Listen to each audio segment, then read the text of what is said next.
Salutations friends, welcome back to my channel. Today I'm going to be reviewing a rose fragrance that's very beloved. A lot of people love and sing this fragrance praises. It's a fragrance that I've had decants of. I finally purchased a bottle of it and I want to review it for you guys. And it's Roses Greedy from Mancera, Paris. So if you'd like to know what I think about this fragrance, then keep watching. Now, I've had decants of this for a very long time. It's a fragrance that sometimes I've forgotten and then I would run into my decant and I'd spray it and I'd just get excited and I'd wear it again. I would fall in and out of love with this scent and I finally decided to pick up a bottle of it. So for transparency purposes, I purchased this. It was not sent to me to review. Now, Roses Greedy is one of those fragrances that a lot of people sing it so much praise and love, and it gets so much attention as a beautiful floral fragrance from the house of Mancera. And Mancera is one of those houses where I don't expect timid fragrances. I expect big, bold fragrances. It doesn't mean they have to be crazy gourmands or outrageous ouds or anything like that, but I don't expect any fragrance from Mancera to be timid. I expect them to be loud and proud and to have a lot of presence. But sometimes with fragrances, you want them to have a bit of sophistication and elegance, and sometimes crazy loud floral fragrances are more party girl scents and are less sophisticated and gentle. I don't want a gentle rose fragrance. I want something that's got a lot of presence but still has an air of femininity to it. And don't get me wrong, I love those loud party girl fragrances too. Now, Roses Greedy is a scent that I love, and the reason why I fell out of love has to do with the rose actually. So this fragrance has a lot of things going for it. It has coconut, mandarin, there's some beautiful rose and jasmine in here. I also really love the musks and the vanilla. It's really, really beautiful. Now there is one note with this scent that when I first tried it on my skin, I immediately was like, this is going to go this direction. I thought in my head, here's a rose fragrance from Mancera, a rose fragrance created by Pierre Bontal. I expect it to go this way, and that's the blackcurrant note. Now this has fruits and fruits and fruits and fruits, and blackcurrant and rose. So normally how that goes is you get a very delicious, beautiful, silky, sultry, syrupy, sweet, jammy rose scent. And Montal has created some amazing jammy rose fragrances. I enjoy them. So his creation with Mancera, I expected, the first time I smelled it a few years ago, I expected it to be jam, super sweet.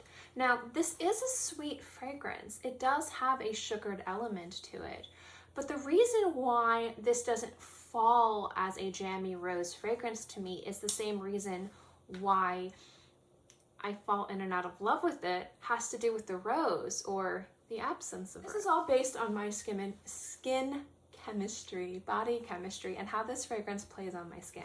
And if you guys are unfamiliar with my channel, hi, I love rose. Unapologetic rose fragrances. Just give me a dated rose, give me a fresh rose, give me a bold rose. I love rose. I truly cannot get enough rose. So Roses Greedy, I expected more rose. And when I saw the blackcurrant and the fruits, I thought I was going to be taken on a beautiful jammy rose drive. You know, like this is it. This is going to be a jammy rose scent and it's going to smell so good. But the rose is one of the least distinct elements in this fragrance. Now, don't get me wrong. I actually love this scent. It's beautiful.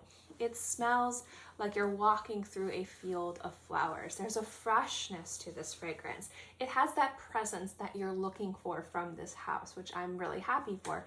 It's an unapologetically floral fragrance, but it's not heavy or cloying or headache inducing. The fruits add a sweet juiciness, and there's some beautiful flowers in there which give it an aquatic freshness. And I love the musks and vanilla in there. It adds a playfulness to this fragrance. But I wish the rose was just a little bit more present. I get a nice blast of rose the first hour on my skin, and then it kind of fades away. Like as you're walking through this field of flower, you're walking past a rose bush and you get a whiff of rose, and then you get the rest of the flowers. And it's beautiful, and it's ethereal, and it's gorgeous, and it has the presence, and it has the bones I'm looking for. I just wish the rose was more up in front, personally. And that's one of the reasons why I fell in and out of love for this fragrance, was because I love it. I really do. As a floral fragrance lover, I enjoy it. I love the watery, fresh aspects of it. I love the juicy fruitiness of it. I love the brightness of it. I like that it's kind of fizzy at sometimes and musky in others, and bright and watery and floral and sweet. It has a lot of little nuances. It plays on the skin really beautifully. It's a terribly feminine, attractive, playful, flirty fragrance, but it has that presence and power that I look for from this house. And I enjoy it. I just was a little disappointed that it didn't have as much rose as it should have in a fragrance named Rose is Greedy. Overall, I think this fragrance is beautiful. It's a very easy to wear, attractive, complimentary rose fragrance.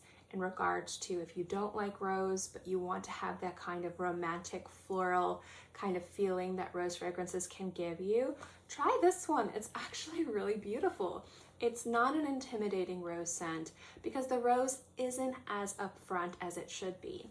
But because the rose is more in the background, you lose some of that characteristic jamminess that can be attributed to fragrances that have a lot of fruit, specifically fragrances like red berries, like blackcurrant.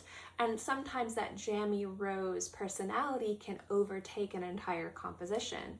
So because the rose is in the background, you get more fruits and florals, watery freshness, really beautiful musks, playful vanilla.